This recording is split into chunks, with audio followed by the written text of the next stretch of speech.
Krishna. Hi guys, কেমন আছেন? আমি চলে এসেছি একটি নতুন স্বাদের রেসিপি নিয়ে, সয়াবিনের সর্ষে পোস্ত ধোকার রান্না। এটি সম্পূর্ণ অন্য এক স্বাদের নতুন নিরামিষ খাবার। আপনারা চাইলে ভগবানের জন্য এই রেসিপিটা বানিয়ে নিবেদন করতে পারতেন। এই খাবারটি যে একবার খাবে তার আর একবার খেতে ইচ্ছা করবে। ছোট বড় সবাই খেতে পারবে, যেহেতু এখনকার বাচ্চাদের খাবার খাওয়াতে সমস্যা, বিশেষ করে নিরামিষের দিনে। এই খাবারটা বাচ্চাদের করে খাইয়ে দেখুন, ওরা খুব খুশি করে খাবে। না ঝাল না মিষ্টি, একটা অন্য স্বাদের রেসিপি। এই রেসিপিটা বানাতে গেলে লাগছে কিছু সয়াবিন, আলু, তেজপাতা, গোটা লঙ্কা, এলাচ, লবঙ্গ, সর্ষে পোস্ত বাটা, আদা বাটা, জিরে গুঁড়ো, ধনে গুঁড়ো, চিনি, লঙ্কা, হলুদ আর গোটা গরম মশলা বাটা। তেল গরম হয়ে গেছে, আলুগুলো ভেজে নেব।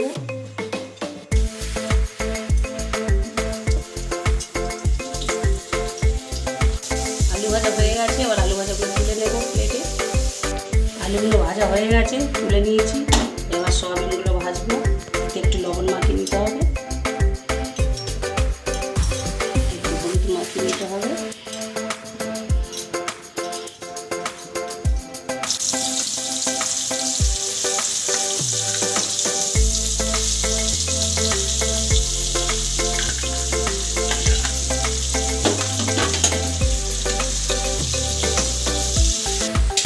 বন্ধুরা, সয়াবিন রান্না করতে গেলে কিন্তু গরম জলে সয়াবিনটা একটু সিদ্ধ করে নিতে হবে, নিয়ে তারপর তেলে ভাজতে হবে।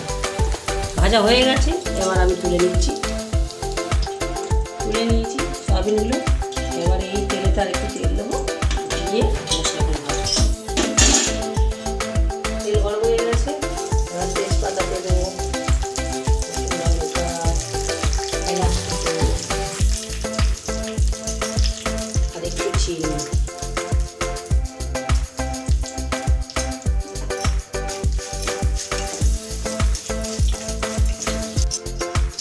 পটল,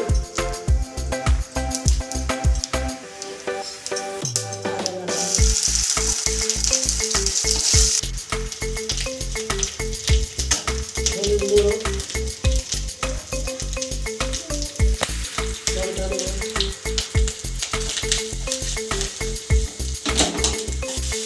লবণ, ধনে গুঁড়ো,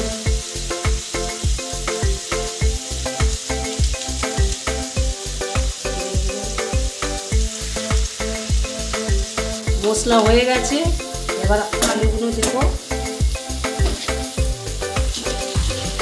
আলুগুলো কষা হয়ে গেছে।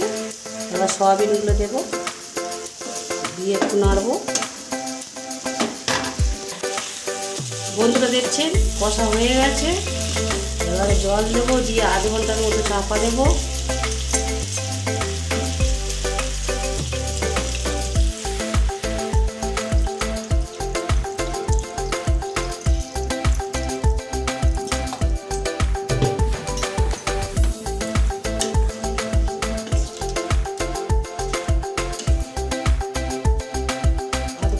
চাপা দেবো, তরকারিটা ফুটে আসবে, সর্ষে পোস্ত বাটাটা দিয়ে দেবো।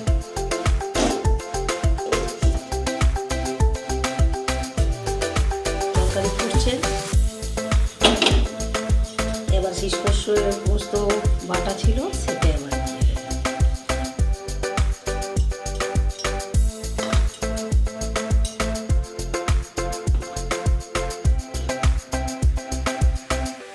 এবার 5 মিনিটের মতো ঢাকা দেবো।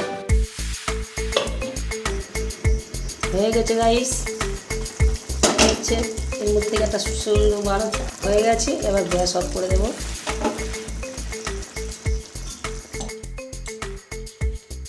হাই গাইস, তৈরি হয়ে গেছে রেসিপিটা।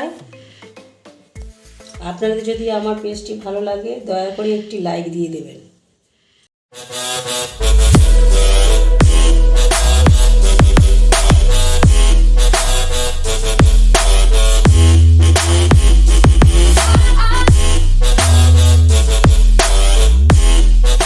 লাইক দিন।